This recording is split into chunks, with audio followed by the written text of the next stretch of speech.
and welcome to Destination I Do's podcast. I'm your host, Jennifer Stein, and today we are talking all things photography. We've got two wonderful veterans here with us, Kristine Herman and Baumgartner. They're two hybrid photographers based in Northern California, and they live 5 minutes from each other. We're going to talk a little bit about that. We're going to talk about all sorts of things that you're going to need to know about your wedding photography, how best to work with your vendors from afar and pick your photographer, how to get the best photos while you're on location, all of the fun things. Thank you so much, Kristine and Ash, for being on the show. Thanks so much for having us. We're so excited. Yes. Yay, I'm so glad. So you guys kind of bonded over a mutual love of film photography years ago, and you literally live 5 minutes from each other, and you're like, you call yourselves work wives. So I want to hear more about that. Like, tell me about your, like, how you guys became such close friends. And then you also have your own educational podcast. So I want to hear a little bit about that too. Yeah, absolutely. So we actually met once upon a time in those things that a lot of vendors and creatives participated in called Instagram pods, where you were in like a shared group message and you'd comment every time you'd post. So that way other people would know to go like and comment on your posts to help get traction and, spread it and reach. And so we kind of, internet, Instagram knew each other through that, and actually joined a little just business meetup group in our area where we went to a coffee shop once a month and talked things like social media and marketing and stuff like that.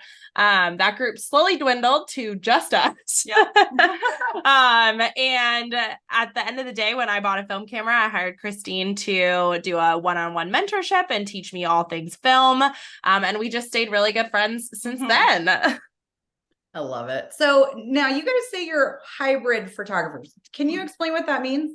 Yeah, so that basically means we use different mediums for photography. So we use film photography and digital photography. So a lot of times that means we could have 2, 3, 4 cameras on us, and we just are using these different formats as tools to help us get the best photography for our clients. So I'm assuming since you guys bonded over a mutual love of film, that's probably your favorite of. Yes, definitely. What is it that you love so much about it? Yeah, there's a few things I feel like both of us particularly love about film. One is the colors and the tones. It really is unmatched. You can get really close on digital, but there's just something about how film handles light and skin tones and just renders the colors.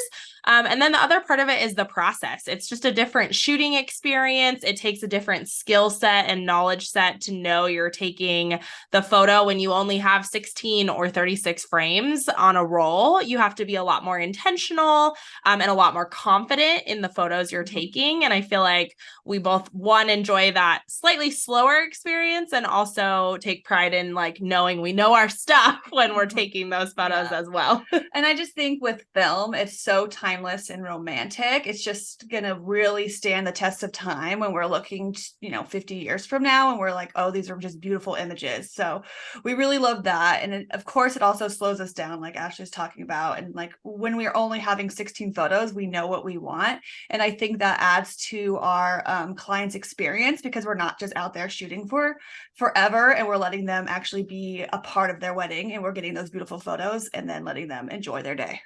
That's great. Well, and honestly, I mean, when Destination I Do was started, it was kind of like when the craze of digital was like just flooding the marketplace. And so there was like the term, there's like photographers that like spray and pray. They just click, click, click, click, click, click, click. And eventually you're going to get something good. And I think with film photographers, it really shows that there's a true artistic talent there, that not to say that if a digital photographer can't have that as well, but I do think that there's an additional kind of skill set there that, there's something to be said for it. It is timeless. It is beautiful. It feels more like a piece of art when you develop it and you see it compared sometimes to other digital images.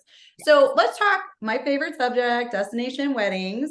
So for the destination weddings that you guys have photographed, what makes those different from like the hometown weddings, besides the obvious travel component and the, sense of place?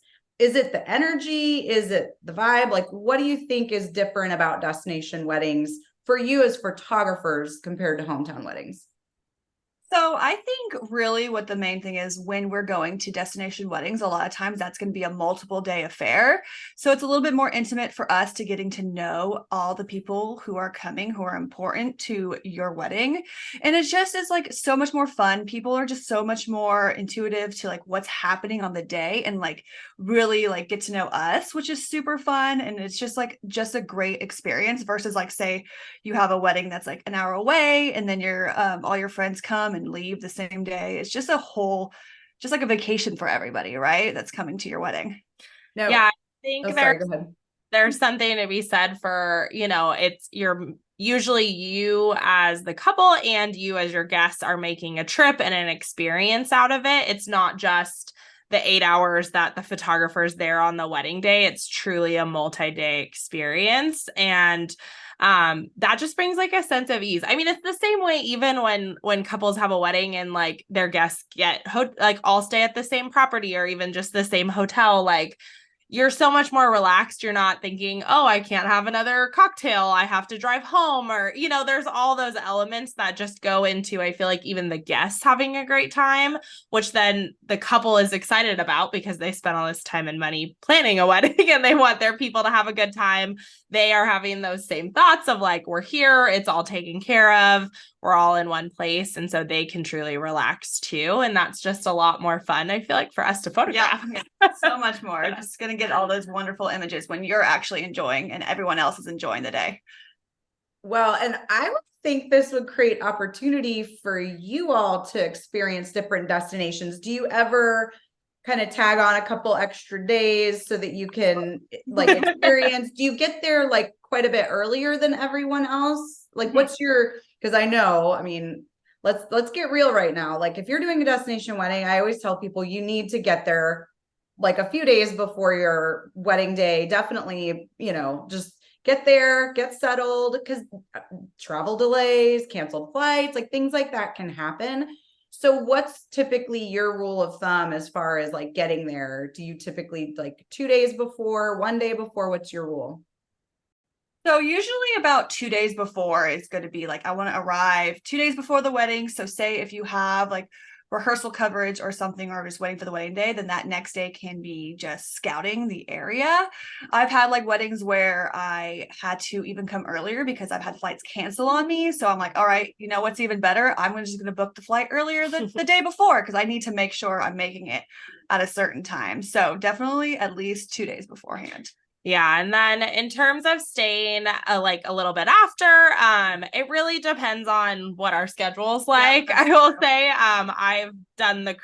we've both done the craziness of, red eyes home after a wedding because we have life or other weddings to get back for. But if we can, we definitely do tack on a day or two after, because even though you technically aren't working those days before the wedding, you're still anticipating the wedding and anticipating working. And like Kristine said, scouting. And I feel like it's really hard to turn off work mode until you're fully done shooting the events, whether that's the wedding day or the post brunch. We did one last year for Kristine's clients in Mexico, and it was over my birthday. So we took an extra day and enjoyed Mexico for my birthday, which was a lot of fun. Little boat ride. Yeah. So there's definitely pros like that where if you can add the extra day, it is a lot of fun for us too. Oh, for sure. And I get you when it comes to like the days leading up, because when we do photo shoots, so we do for different clients, hospitality clients and whatnot, we'll do photo shoots for them. And, I'm not on the visual team, but I am part of the creative team. So I am constantly like looking around at all this and I'm like, oh wait, hold on. I want to photograph like this on my iPhone so that when we are doing our official scouting, like I can show the visual team, like, let's make sure to get pictures here. Like the backdrop's beautiful, or I think, it'd be really like show the hotel well or whatever. And it's like, you can't, when you're anticipating that like creatively, like you kind of can't turn it off. Like it almost goes into overdrive. Like once you physically get to your location, because you're just like, as creatives, like our brains just don't turn off that segment at all until we're done. And so now with destination weddings, have they changed for you in the course of your businesses? Like, have they gotten larger, smaller, farther away, more domestic? Like, what have you guys seen as far as the destination itself? So for me, it did start like a little close by. Say you're doing a destination 4 hours away, then it goes to, we're in California, so Southern California is also destination for us, and then a different state. And now that showing like going to different states, also then domestically, then also going to other countries as well shooting. So it's like kind of like snowball effect. Like once you start doing it and showing it, then more couples are seeing that you do travel and you will go anywhere, and then reaching out. So it's been really fun. Yeah, and in terms of size, I feel like at least for some of the ones I've done domestically and internationally, you know, they still have remained on the smaller side in terms of guest count. And in that, I'm talking like 15 to 40 people guest wise. I personally haven't done any of the like 100, 200 caliber. Some of that has just been more so, some of them were intended to be that large, and travel and the pandemic and things like that have gotten in the way of larger guest counts with some of the reschedules and whatnot. But I will say they have progressively gotten a little bit bigger from like true elopement style, just a couple people, to 35, 40 people. But I know Kristine's had larger destination weddings. Yeah. So usually like for me, mine are more like 100 to 150 weddings. Now, are those, so I'm assuming the international ones are the smaller ones you're talking about, Ash, or is that also domestic for you? International primarily. So like Europe and Mexico, mine have been and I do destination work in Hawaii, and so is Kristine, but those have been on the smaller end for me of the 15 to 40. Locally, we are both based in Northern California, so we shoot a lot of quote unquote destination weddings for our couples and their guests in Napa primarily. But that's local for us. So those are definitely larger weddings, but can range from 40 to 200 guests. It's so interesting because oftentimes, like, we're in Scottsdale, right? So a lot of people assume, okay, well, if you're in Scottsdale, like the vendors and photographers, and they don't look at it as a destination, but like 70% of the people that get married at a lot of the resorts in Scottsdale, those are destination weddings. They're coming from Chicago, they're coming from all over. And they're like, well, we don't have destination weddings. I'm like, if they're coming from Chicago, that's a destination. It may not be, you're not traveling as a vendor, you're not traveling, but they are. So, and that's true for a lot of our Napa, Sonoma, and Tahoe weddings. Is a lot of times those are people coming in from other states or Southern California or whatnot, or like maybe their family, like they grew up here, but now they don't live here. So them and their friends, it's a large group of people traveling coming for that. Yeah, that makes sense. So, okay, there's a lot of ways to get in touch with different wedding vendors. Do you have advice for couples on how the best way to find your wedding photographer? Because I know there's a lot of different like directories out there. There's, you know, preferred vendor lists. Sometimes if as the couple, if they've found their venue first, and then the list of people that are on those preferred vendor lists at the venues, that's a resource. Obviously, a wedding planner, I think, is the best resource. I'm like literally a walking advertisement for hiring a wedding planner, especially for a destination wedding. But like for you guys, if let's say they don't have a destination wedding planner, let's say they don't, you know, have their venue picked out yet, what would you say to them is the best way to find their photographer? Well, I know Kristine and I were talking about this yesterday, actually. We truly believe it's a common misconception that you need to book a photographer that's like worked at your venue, that's worked somewhere specific. I think it's so much more important that you fall in love with the art and the personality of the photographer. And so all that's to say is find just photographers that you love, no matter where they are. 90% chance that they are willing to travel to wherever you want to have your wedding. It does not have to be someone on the vendor's or the venue's preferred vendor list. It does not have to be someone just hashtagging that city, like Scottsdale wedding photographer. Yeah, they don't have to be from Scottsdale. They don't have to be from Scottsdale, and they don't have to be from wherever you live or wherever you're getting married. That is the beauty of, especially just even domestically in the US, like it really is not that hard to get anywhere. And if you're asking your guests to go somewhere, your photographer can just as easily go there too. But all of that's to say is, we definitely get our clients from a mixture of wedding planner referrals, vendor or venue referrals. So whether that's the venue or a florist or a planner, another photographer who's unavailable, as well as social media. So we do get a lot of inquiries from social media, whether that is hashtagging certain venues or certain locations, as well as just people finding us on Explore or searching, wedding blogs like Destination I Do or Style Me Pretty or something, and seeing our work featured as well. That's good to know. So for couples that, let's say they see a beautiful, what looks to be a photographer's, Instagram feed, and they fall madly in love. There are a lot, I'm seeing it left, right, and center, especially in the wedding industry, where people's accounts are being taken over by like scammers and whatnot. How do they safeguard themselves to know this is a legitimate business? This isn't just someone else's pretty photos that, and the next thing they're saying, hey, our fees $10,000, and then they're into a contract with like someone who's just smoke and mirrors. Like, how do they safeguard themselves from something like that? So I think what's really important is asking to see full galleries from this client, from the photographers that they're wanting. So say that they did steal the photos and are like just making a fake Instagram. If they don't have full galleries to show you, then that's like a really great indicator that this isn't a person that I should be working with.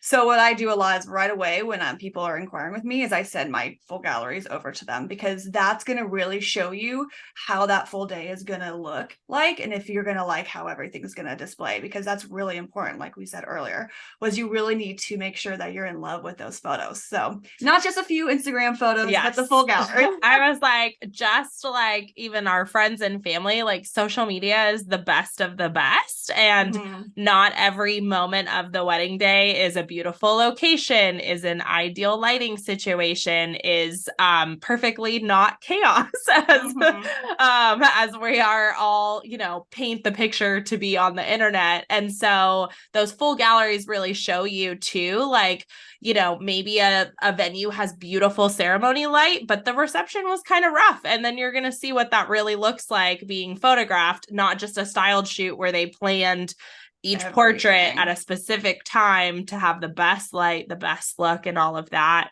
The other thing is like, for probably 50% of our clients, we do a Zoom consult before booking. If it's coming from a wedding planner, you can probably trust that your wedding planner is referring you legitimate businesses. They've talked to the vendors they're referring to you and whatnot. But if you're finding a vendor on like social media, asking to get on the phone, asking to get on Zoom. I personally love doing Zoom consults and seeing clients' faces and getting to know them. And then they're a real person, and you have some frame of reference to their business and how they run it and all of that too. So don't be afraid to ask to hop on the phone if someone just sends you a proposal or a pricing guide or anything like that. We're happy to do it. It might be, we might need to work together on finding a good time. Caveat is a lot of couples wedding plan on the weekends, but we're out at weddings on the weekends, so we can't necessarily hop on the phone on a Saturday morning. But, we're more than happy to have those conversations and dispel any fears or anxieties you might have about hiring vendors. Yeah. Now, will you go, because I know for destination weddings, a lot of couples are doing scouting trips. Like, would you ever go with a client to a scouting trip? Like, would you do that? And if so, are there opportunities for them to do maybe like engagement photos or something like that? Definitely. So I think it really kind of depends. Say they're, they're a destination client coming into the area and say they want to meet their photographer, some of their vendors, and also like try to plan that engagement shoot, that is really easy for us because we live in the area. If say they wanted to fly us to a destination to scout, they can also do that as well. We as photographers will also scout and have everything figured out before the wedding day. That's why we kind of plan those 2 days beforehand. So if that's something that they're interested in, is something that a photographer will definitely do. But again, like we will 100% be doing that also, because one of the biggest things too is we can scout, say in June, and if it's a November wedding, the light is going to be completely different. The greenery is going to be different. The plants are going to be different. Yeah, everything's different. So we could be like, oh, I really love this spot, and say come the wedding day, be like, that just can't work now. So really scouting like when the wedding is going to be happening is really important anyway. So that is going to happen again if we do fly to the place. Yeah. And then the other thing I come across a lot is like, say we have a lot of destination clients coming to us in Napa for their wedding. We are more than happy to travel to you for your engagement session. I feel like I just had a wonderful conversation with a Dallas couple, and they were like, well, we're not sure we're going to be out in Napa again, like before the wedding. We already did our like tasting and whatnot when we booked the venue. So we don't have plans to come back to California. And I was like, but I can come to Dallas, like, and they were like, oh, I didn't realize you were willing to do it. Cause they're like, we think we're just going to do it here in Dallas. Like we want to do it places that are special to us here. And so, that's one thing to definitely ask your photographer about too, is like a great chance to meet them might be them coming to you for an engagement session, or, don't be afraid to tell us your travel schedule. I've definitely had opportunities where we've tried to meet up with clients where it's a destination for both of us. Like maybe they're on vacation in Colorado and we're like, hey, we could definitely make that work in our schedule, like, and meet you somewhere that's cool for you too, and not necessarily local to us or local to you. Mm-hmm. Destination. So you both have your own company. So you've got yours, Kristine, you've got yours, Ash, but you also work together. And I want to talk for a second about second shooters, because a lot of times really great photographers will bring in a second shooter. And I want to talk about like, why is that necessary for the people who've never been married before and they've never seen the bazillion things that are going on. And kind of just walk me through, like, why is it necessary? Or do you think that it's necessary for destination weddings? Mm-hmm. I think really what it comes down to also is your guest count before we talk about anything. So say you're having a small wedding and you're having 15 people, you probably don't need 2 people there for shooting it.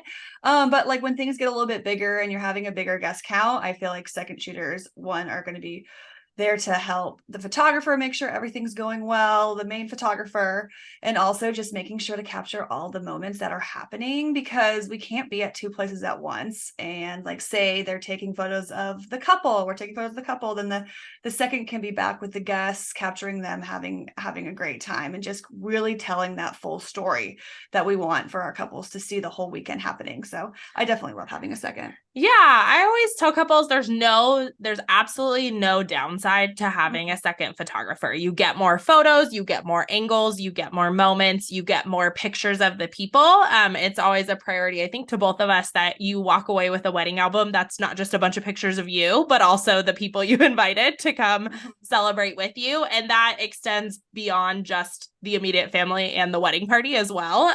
Because I definitely feel like even as a newbie photographer, you're so focused on the iconic bridesmaid shot, family shot, couple shot, but there's usually a large chunk of guests who, flew out, look fabulous also, and are having a great time at your wedding. But like Kristine said, if it is a smaller wedding and it has a wedding planner that knows how to create a timeline that can allow for one photographer to get a majority of the things.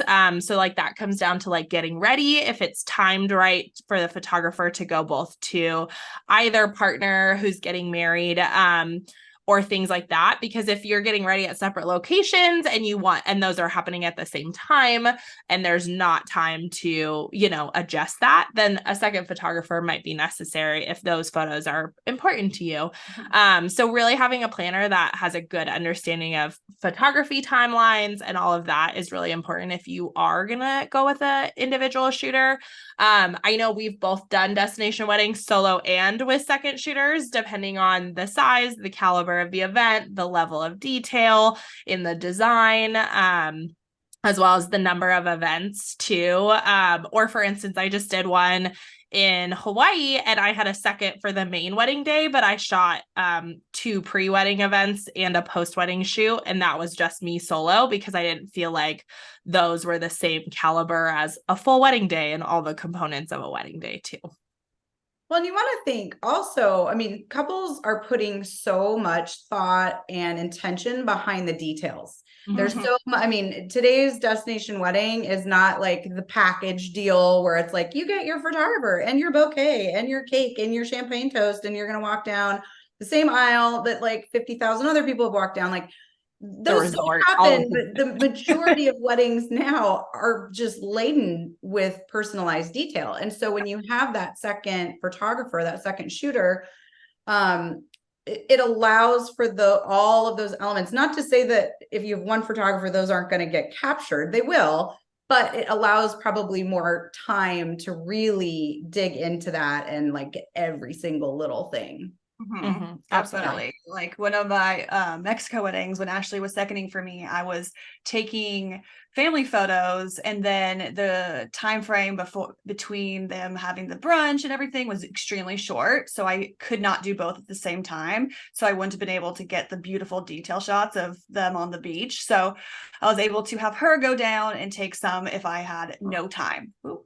Sorry, I hit this thing. If I had no time to do so. So it's just a great backup to make sure you're capturing all those moments that you put so much effort into, all these people who have come and traveled so far to get photographed and have beautiful images of them. You're just really taking care of your guests and your vendors too. So yeah, absolutely. So when it comes to red flags for hiring a photographer, do you have any that you're like, oh, if this happens, run, don't walk?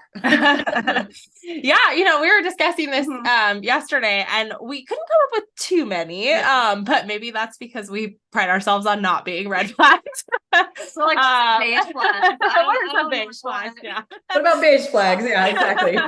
But what Kristine was talking about earlier, just viewing full galleries is going to be really important. What we talked about with people really putting their best friend on social media, because then you really can see how they might handle a full wedding day, varying conditions of varying people, varying, locations, lighting, indoor, outdoor. And then to get more specific on that point, like we said, they don't have to have shot at your venue, but don't be afraid to ask for examples in style and specific situations. So if it's going to be an all outdoor wedding with, just string lights, like ask for an all outdoor reception to see. If it's going to be an hotel ballroom, for the indoor, ask to see indoor receptions. Because people shoot those differently. Their style, while it will remain consistent across the day, lighting conditions do play a huge factor into how, like, receptions, for instance, are shot. And so don't be afraid to ask for that. And if they don't have it, it's not necessarily a red flag, but it's just something to talk about on your call with them and ask how they'd approach it. And if they have any examples, maybe from second shooting for someone else, or at least as close to the type of situation as possible. And then get a contract. You should not be hiring anybody on word of, just a verbal agreement. There should be a contract. And that contract should be comprehensive because it's there to protect both the photographer and you as the client. Obviously, knowing that it's not necessarily going to be like everything's roses if you cancel your wedding and the photographer, it's again there to protect both parties and be as fair as possible in that situation. So definitely get a contract as well. Yeah.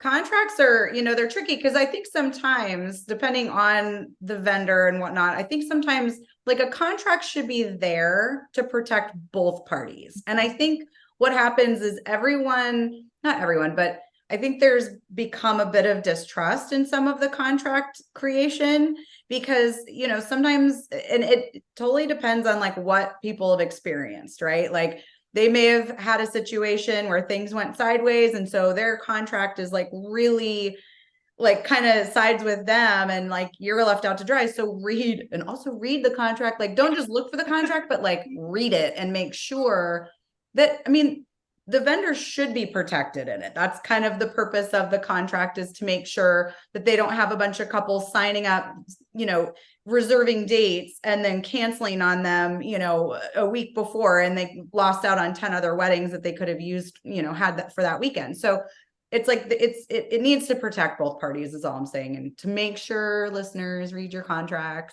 Yes, Through, not just we like always appreciate when people read contracts, because it usually also dispels a lot of questions that might come up in the process, from things like, will my wedding be submitted, or what does that look like if it's submitted to be on a blog, to, you know, what happens if your second shooter gets sick. Like all of that is in the contract.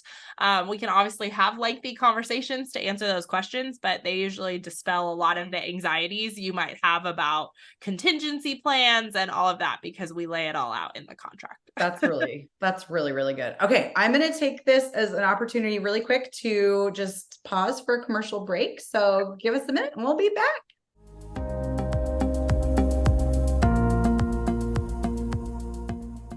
All right. We're back with Kristine and Ash, and we are talking all about photography for your destination wedding. And we're going to continue on with the red flag conversation, because I don't think we were quite finished with that.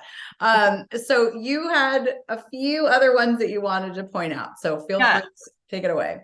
So first, also, like we talked a little bit about full galleries, but I think a lot of times when people are newer, what they're showing, which is for beautiful things, is just straight style shoots. And I think while style shoots are great to show where you want to work and like how you want your clients to be, just sharing straight style shoots can be can show like maybe you don't know how to work in different lighting situations, because like wedding days, we wish everything was at sunset, but it's not. So just making sure that you're aware. I think clients are getting a lot smarter with being able to see what's real and what's not. So just being aware of that. And then also going to like the tagged photos, because you can see if, say, the photographer isn't really tagged in anything then from other vendors, maybe they haven't been in business for a really long time, or they're not shooting that many weddings. So just being able to see that, yeah, they've been in business for a while. And then also, like when you do get on a Zoom call with a couple, with a photographer, like really being aware that like you are clicking with them, saying you're like, I just don't like the vibe that they're giving me. Like that is totally okay. That is why we're doing these Zoom calls, because on the wedding day, we are going to be with you the whole entire day. So if you aren't getting along with your photographer, that means that you're not going to be feeling comfortable. You're going to be anxious. You're just not going to have the best time because they're going to be there. So making sure that you get along with them on the Zoom call right away is also really important. Well, and that actually leads us perfectly into our next question, which is, I mean, feeling comfortable in front of a camera. I mean, I'm in the industry and I do not feel comfortable. And like, I absolutely do not like having my face on this video right now. Like it makes me uncomfortable. I feel like I'm very exposed, very vulnerable. And so when you've got someone like you're not vibing with on the Zoom call and you haven't hired them yet, like red flag number one, like Correct. there, right? But then, okay, let's say you are vibing with them and everything is great. You really like the person, you're comfortable, you feel confident in their skill level and their talent, but you're still not comfortable as a couple in front of the camera. Like, or oftentimes people aren't comfortable showing affection in front of someone else who's like clicking away, right? So do you have any advice for couples who are looking to get comfortable in front of the camera? Like what are some tips and tricks and things that you guys do to kind of allow for that? Yeah, so I think first is really deciding what type of photographer you're wanting. Some people want straight documentary, like they don't want anyone telling them what to do.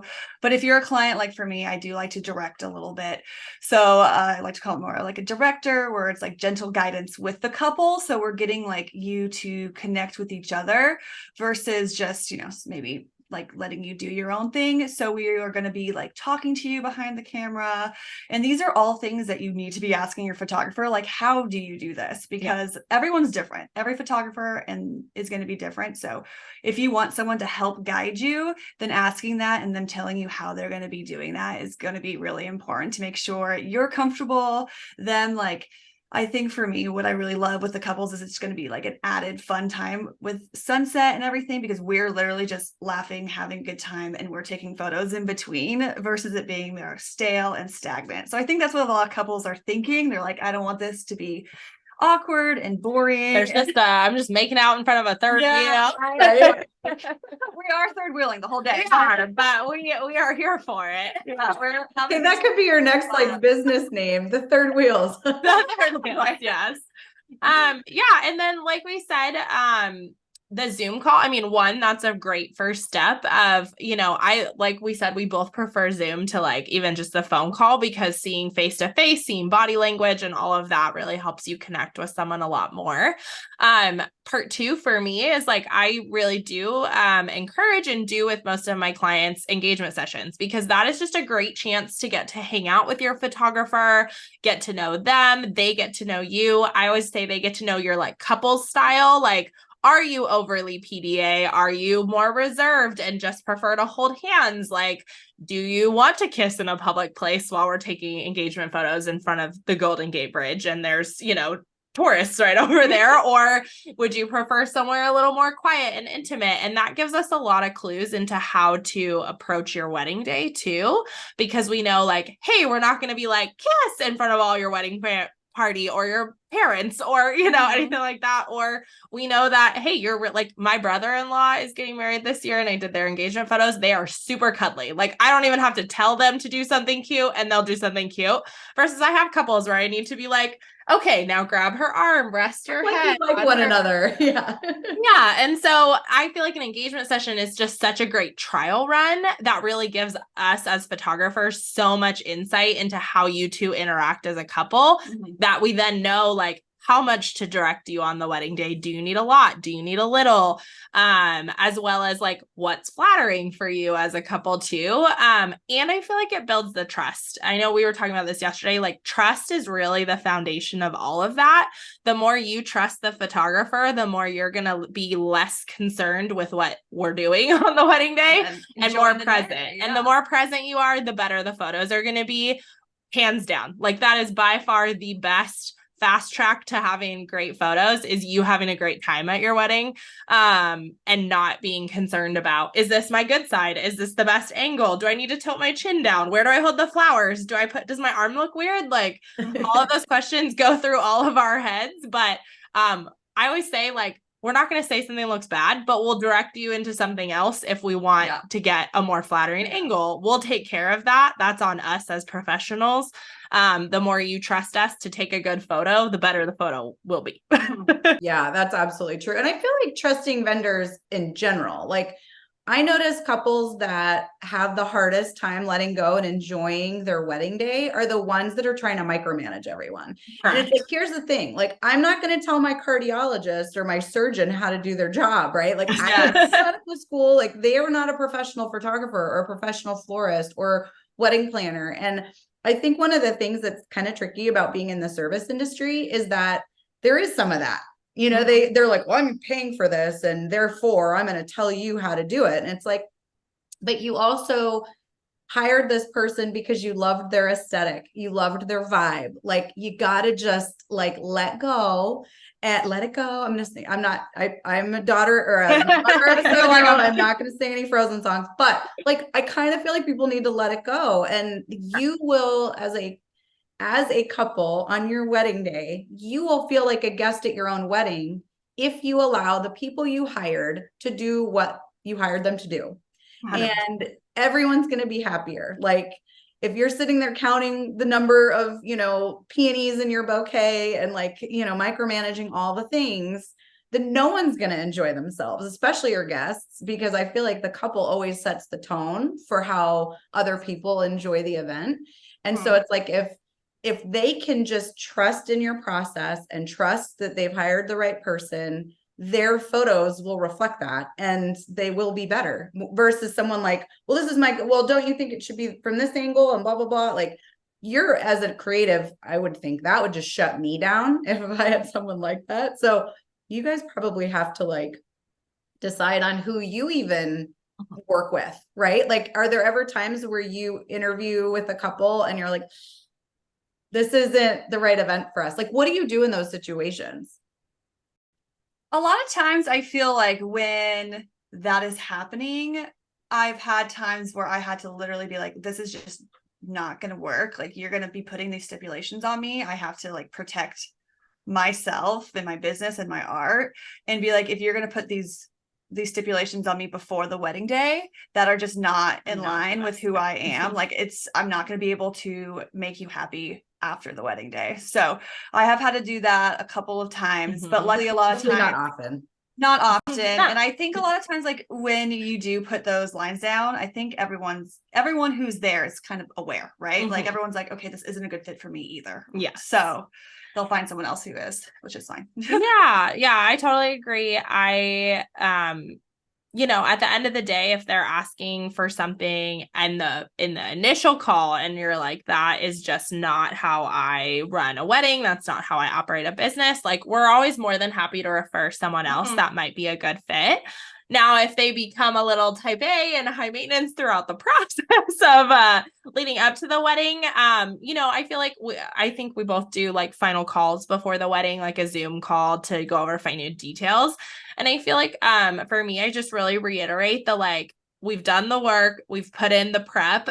You can be type A up until the day.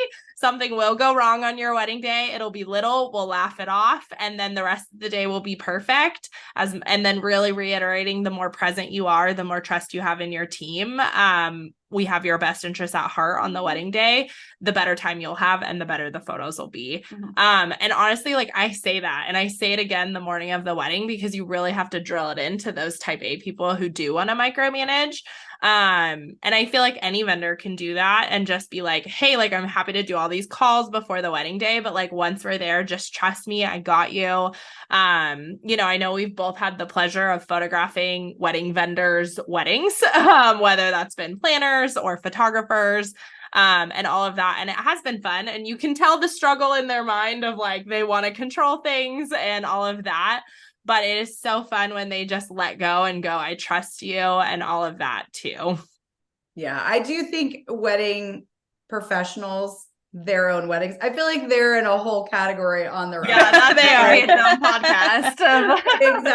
Exactly. So yeah, well, I just appreciate both of you so much. I honestly, like, this has been truly helpful. I feel like there's a lot of really good educational information here. So just to kind of recap, like, what some of the red flags we talked about, like, if someone's not showing you a full gallery, ask for the full gallery, because lighting, all those things. And it also, like you were talking about the photo shoot stuff, if you see a full gallery, you'll see guests in those galleries if those are real weddings. If it's a photo shoot, you're not going to see that. Indicator.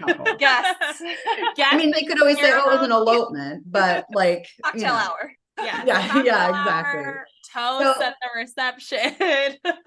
Right, exactly. So, ask for those galleries, do Zoom calls, make sure that you're, kind of doing like an interview process through face-to-face time. Don't just rely on an Instagram gallery to, showcase, because that is the best of the best that people are showing. Even professional photographers who've been doing it for 25 years, they're going to show the best of the best on their Instagram, and they're not showing a full gallery there, but they have them for you to look at. So make sure you're doing that. Make sure that you read the contract all the way through and that you're getting a contract, because it's going to it'll bring up questions that maybe you hadn't thought of. It'll answer ones you didn't even think of. So there's all sorts of great things about a contract, and making sure both the couple that's getting married, that they're protected, but also the business is protected as well. So really great information, you two. Thank you so much for joining me. I really appreciate it. Of course. Thanks so much for having us. This was so fun. Yes, awesome. Okay, so if you guys want to follow, like, subscribe, all the things, Ashley Baumgartner, her social is Ash Baumgartner, and then Kristine Herman Photography, she's at Kristine Herman _. And they also have Dare to Develop podcast on pretty much everywhere you listen to podcasts, I believe, right? Correct. Perfect. And Destination I Do, you can like, you can follow, you can subscribe. At Destination I Do is our social media handle, and destinationido.com is our website. Thanks so much, and we'll see you next time.